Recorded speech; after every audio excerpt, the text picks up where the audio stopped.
Hello, everyone, and welcome to Randeep's in the House, a podcast hosted by me, your Member of Parliament from Surrey Centre. Today, our special guest is Steve Dooley, the Executive Director of SFU Surrey.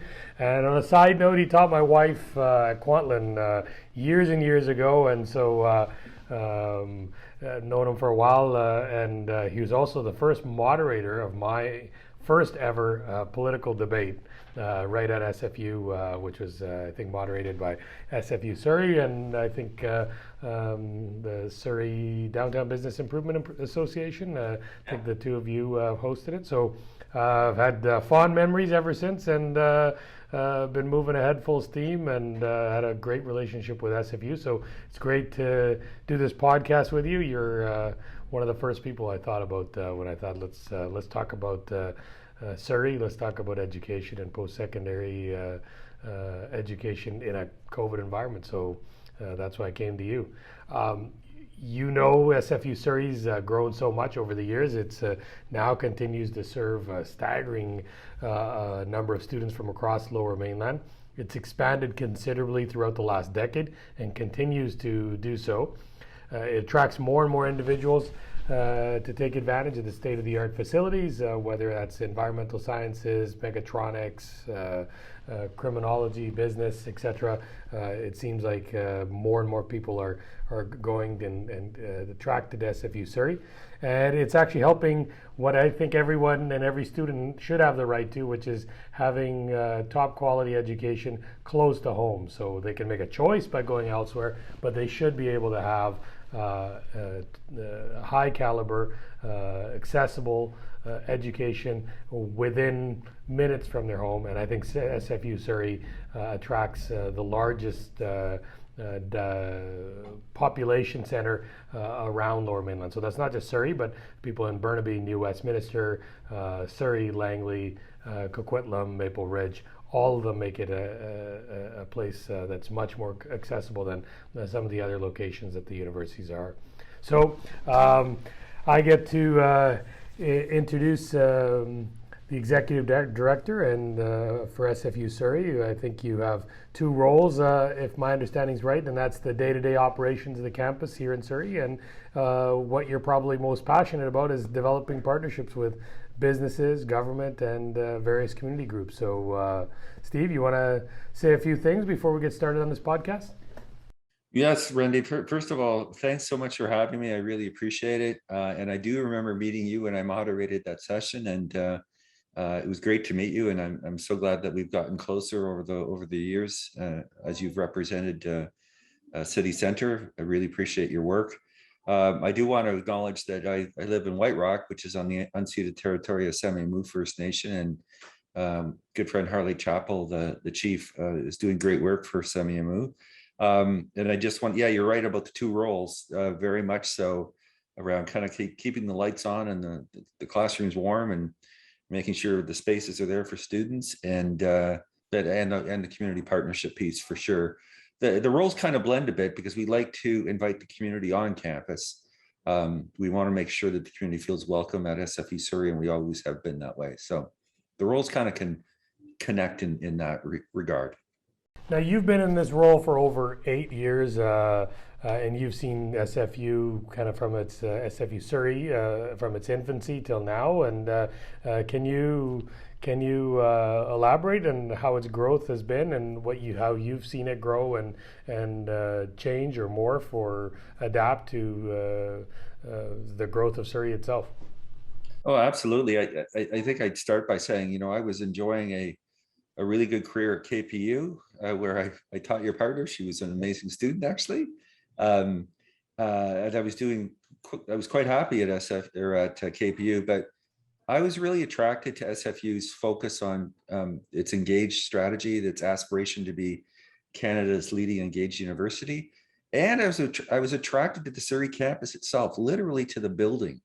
It's amazing. They ripped a roof off of a mall and built a university on top of it, so that from the very, very beginning, SFU and the community have been really, really connected in Central City. So I think what I'd say in terms of the growth from when I started, it's really, we're growing up with Surrey. It's like SFU will celebrate 20 years in Surrey next year. And I've had the privilege of being there for about half of them. And from the beginning, we were kind of a catalyst for the reimagination of City Centre.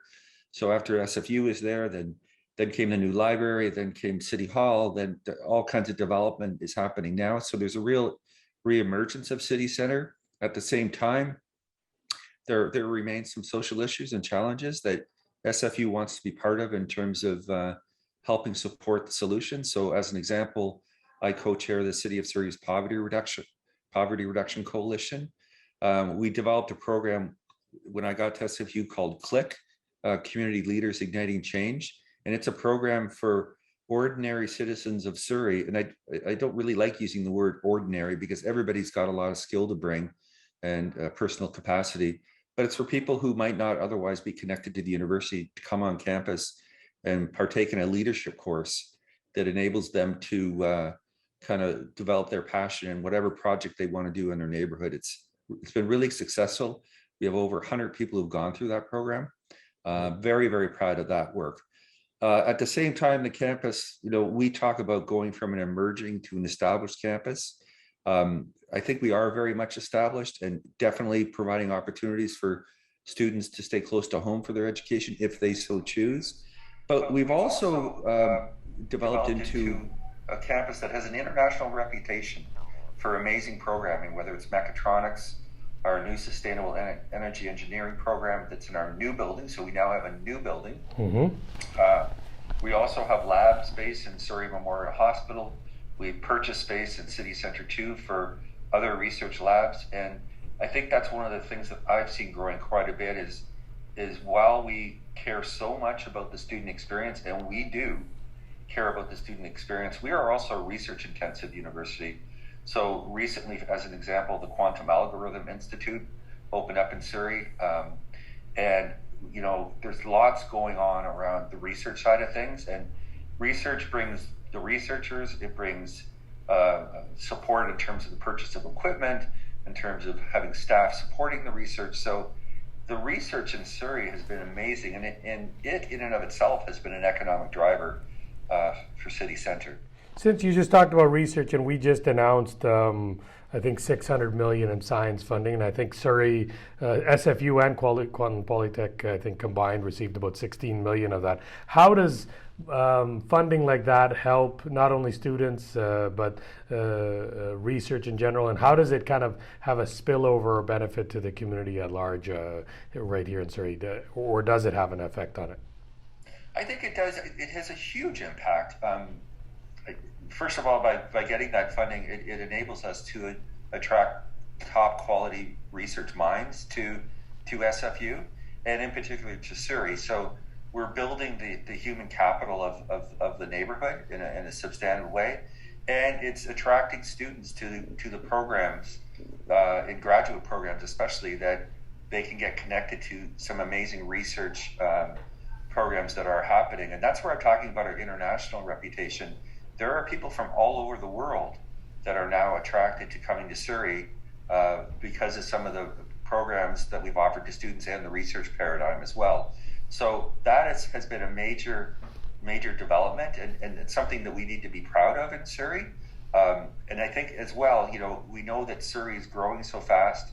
We're going to pass Vancouver population-wise in the next 10 to 15 years. And City Centre is kind of the next major metro hub for all of the Lower Mainland, and that's a huge game changer, and that is something that SFU is very much a part of. The benefit for the community is literally economic in terms of, you're bringing people to campus, they're bringing their staff, they go out and have lunch and stuff at the local businesses and so forth. So they connect to the community, and another big advantage for the Surrey campus, as I said earlier, our boundaries to the community are so porous. We invite community in to be involved in those research programs as well.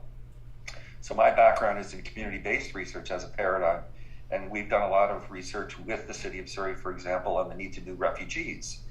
And we hired and trained 11 recent refugees to work on that project. And that was about 4 years ago, and I'm still connected to many of those those individuals, kind of supporting them going forward in their own capacity. So, and then a lot of them support others if they get interaction. Yes, yeah. Others. Absolutely. Yep. And I say one of the lines I like to share about community-based research is, in many ways, the process is the outcome. Yes. How you do the research, how you make those authentic connections with the community to develop the research program is a huge part of it. And I've seen also, with the health and innovation corridor that SFU is kind of core and central to here in Surrey, that a lot of growth has spawned around it. The Lark buildings across from the hospital, to somebody driving by might just see some two or three or four office towers, but when you go in, it's like Palo Alto in there. It's San Francisco. It's state-of-the-art research companies, and I saw the stats in 2015, 2016, 2017 of how many American companies actually moved in, and many of those are American researchers, so the brain drain, the opposite, coming back to British Columbia, back to Canada, and they're working on amazing research from, how do you prep surgery using virtual reality to brain stem and stem cell spinal cord research in there especially for infants. So amazing stuff that I think works a lot in conjunction with SFU Surrey and SFU in general,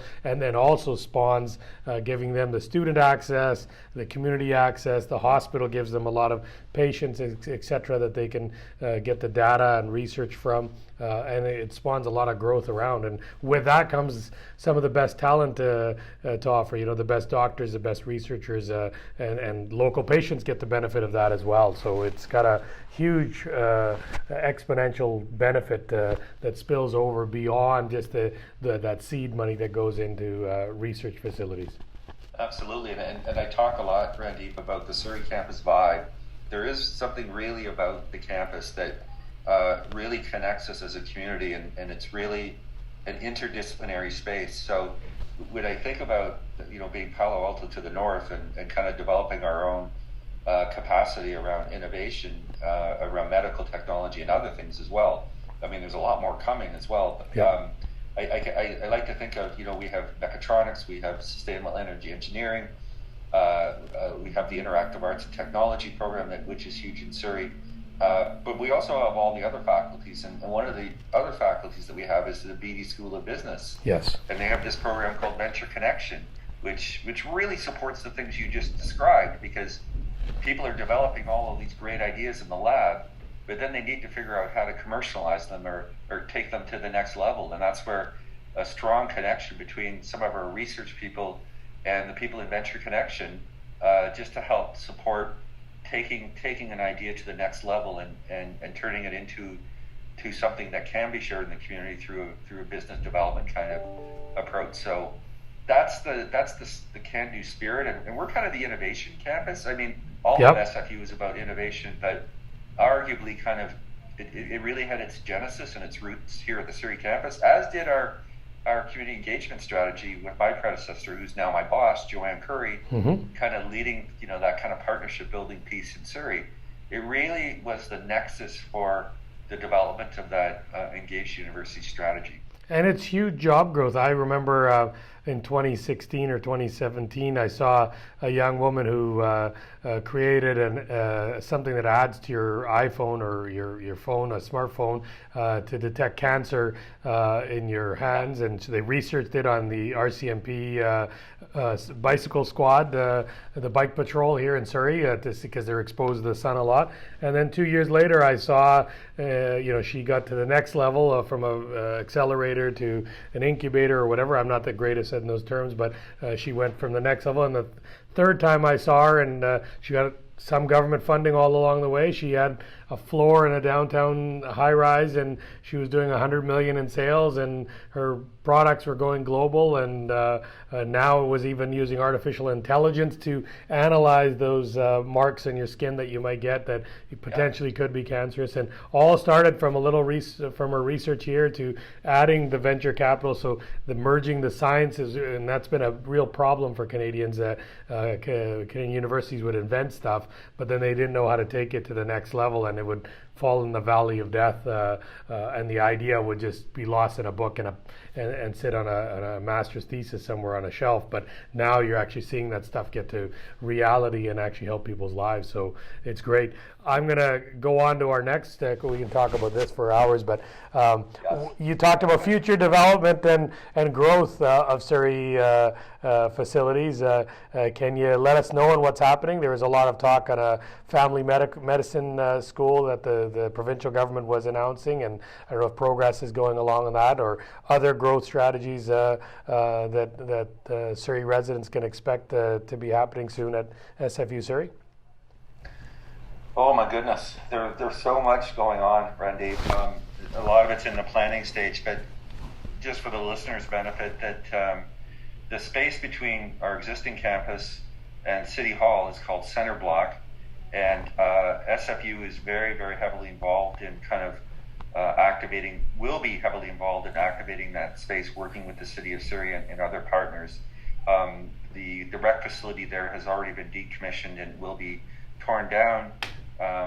The bus loop for TransLink is likely to move actually behind our new building, and so that space is now between City Hall and SFU will be kind of a blank canvas for development of the expansion of SFU and other things that will happen in the city center. And we're hoping that it's really integrated, because as I said earlier, we at SFU Surrey have always been part of the community.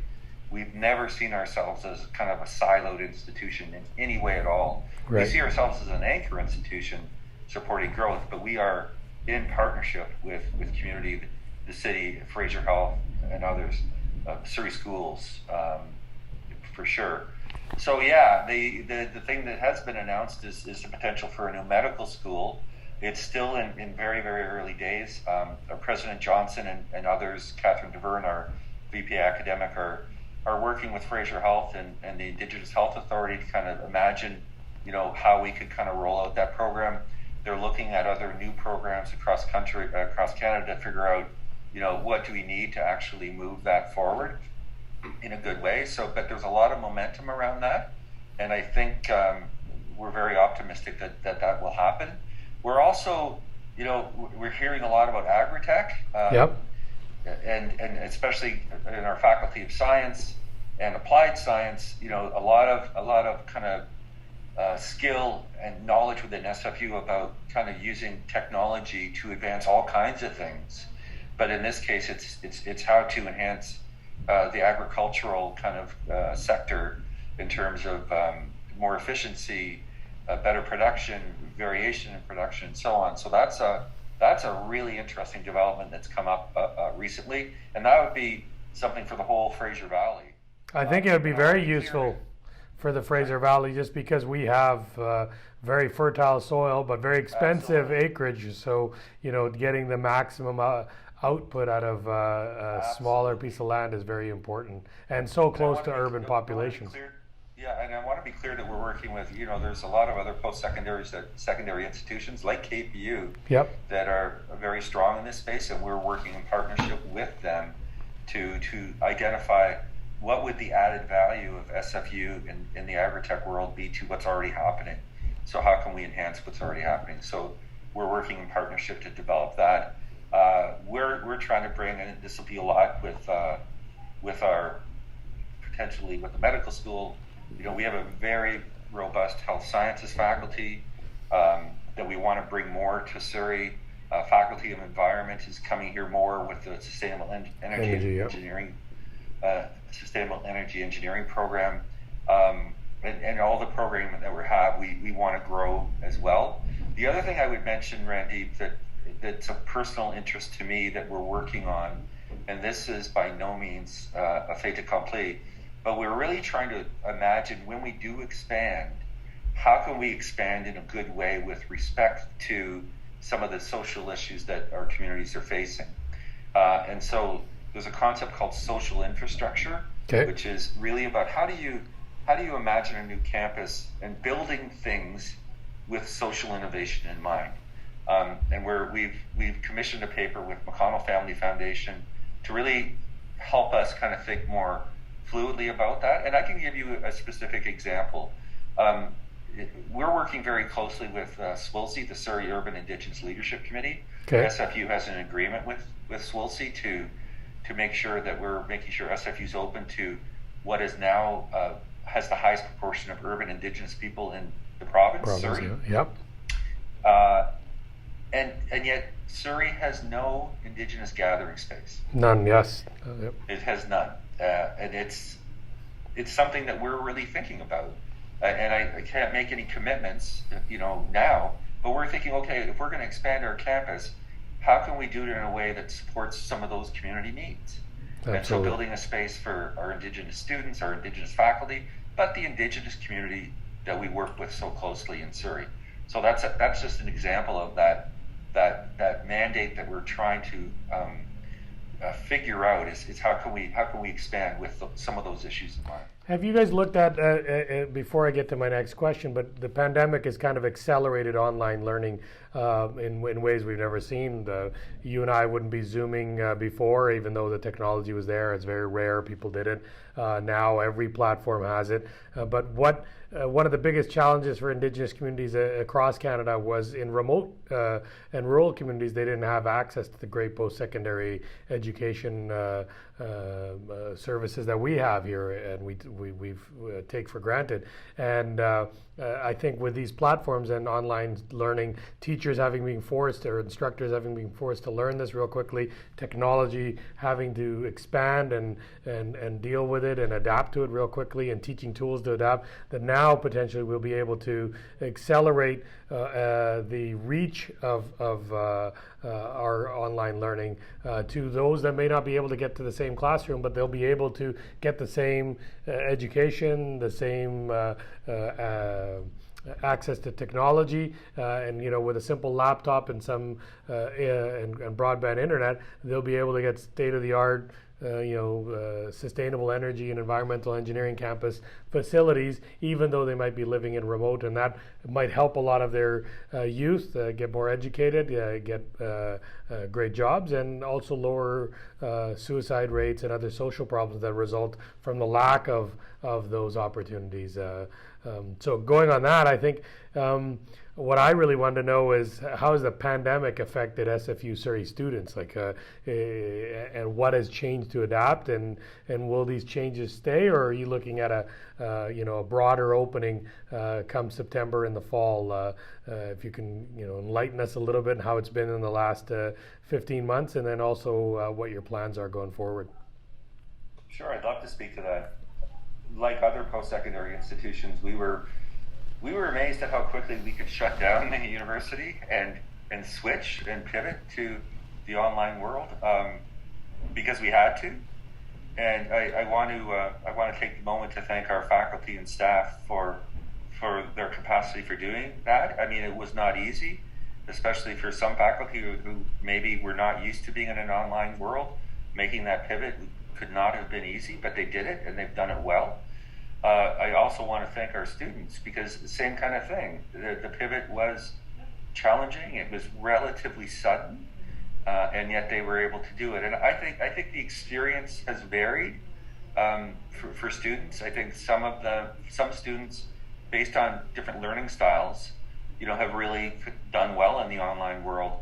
Others are doing well, but they're doing well. I also want to give a shout out to our student services support, which has really rallied around making sure they identify student needs and being there in a fulsome way online to support students who might have been a little more challenged with it. And I think you're right.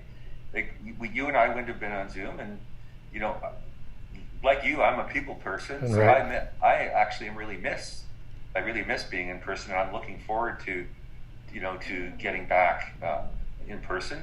I think aspects of the online will stay with us, and to your point about accessibility for remote learners is definitely one area. For us going forward, for the fall, we're going back to 80%. And we've been mandated by the provincial government, by post-secondary advanced ed, that we to do that. And okay. We're so 80% of classes will be in person on campus? And Well, it varies. It's interesting, Randy, because 80% is kind of really like 100%. okay, Because if you think about it, at any given time, 100% of the student, faculty, and staff are not on campus at the same time. right. We might have students on co-op terms, so they're not on campus. And there's other factors as well that kind of think about that. But so 80% is kind of like 100%, but we will have a selection of courses online. Okay. And certainly we're working with the international students, making sure that they can come back safely as well. Sure. And so the timing might be a little bit different for international students. And we're really working hard to make sure that we can do this in a safe way. I think there has been a lot of anxiety in society, not just in post-secondary, but just anxiety about what is it going to mean to come back into face-to-face environments. And I think people have had a lot of time to think about it. And I think my sense is once we actually do get back in person, I'm hoping it's like, oh, I remember what this is like. Like, yeah. It's still a little scary. It's like when you see people without masks, it's and even though they're allowed it in certain places like parks and outside, you get taken aback a bit. And I'm still waiting for that day where you're gonna walk around and not see people in masks, or sit in a classroom and not be wearing a mask, or have a mask beside you, or go to a restaurant and always scramble for a mask before out of your car. It's gonna take some adjustment. On that note, yes. Yeah, and I just wanted to add that when you say the needs of our students, when I think of the needs of our students, they vary. Not every student is the same. We have people with especially around some concerns around who have to take public transit, for example. Yep. Feeling anxious about getting on public transit to get to campus. And so we're really cognizant of the fact that we need to think about how to take care of divergent needs. Okay. And so we're really trying to think that through as we work towards the summer, towards inviting the students back. Of course, we're also inviting our staff back. Right.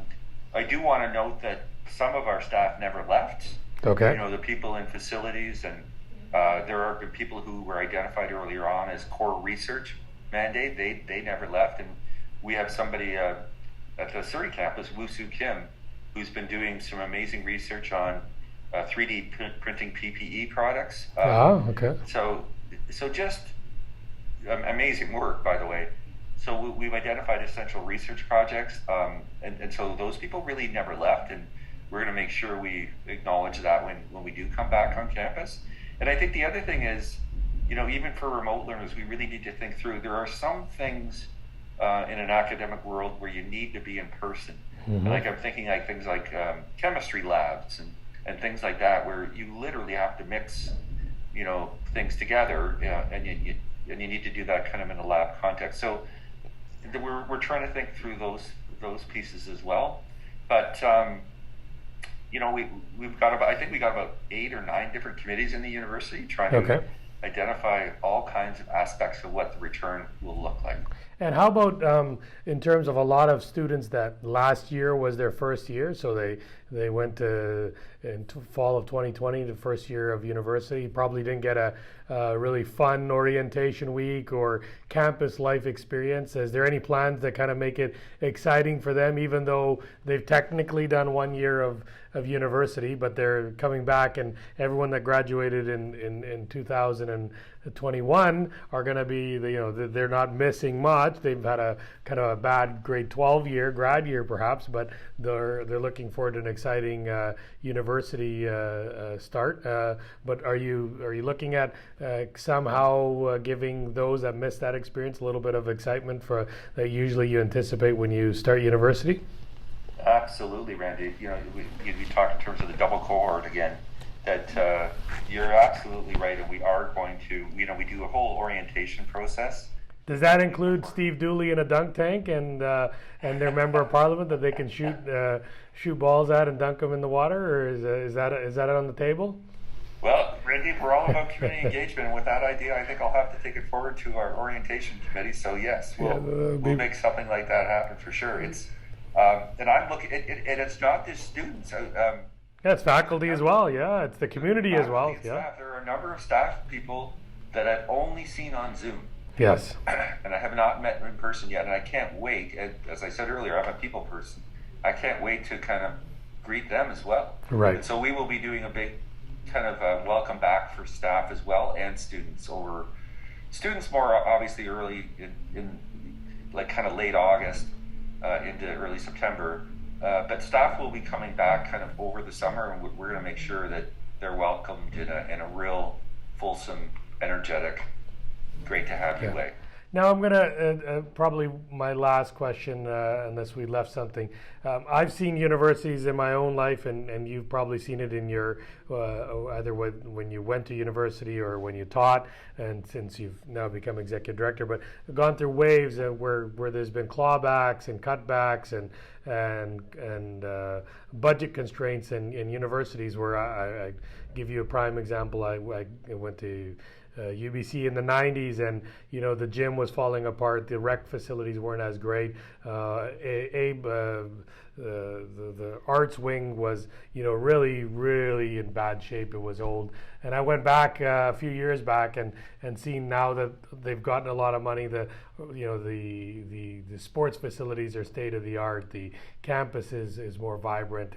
It's more well kept, and then not to mention the research and others. You just see more positivity in it. And the same thing happened when I went to law school. That I kind of started in that really constrained period of time, and by the time I left, it was starting to open up. Have you seen? And this, I won't make it partisan. I probably want to say more.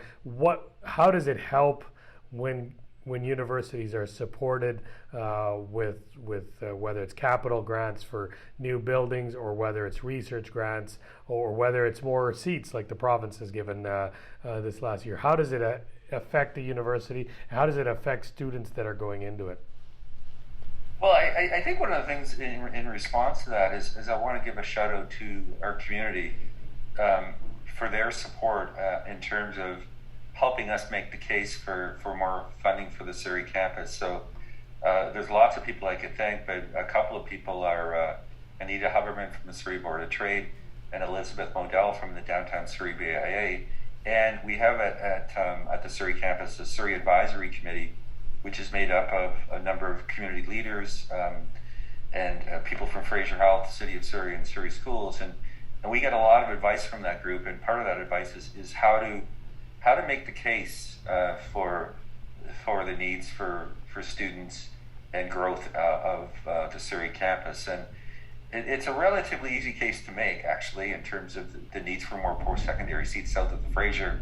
But so that I just want to give a shout out to that group for doing that, and to the I know you don't want to make this partisan, but both the provincial and federal government are really understanding the needs of Surrey.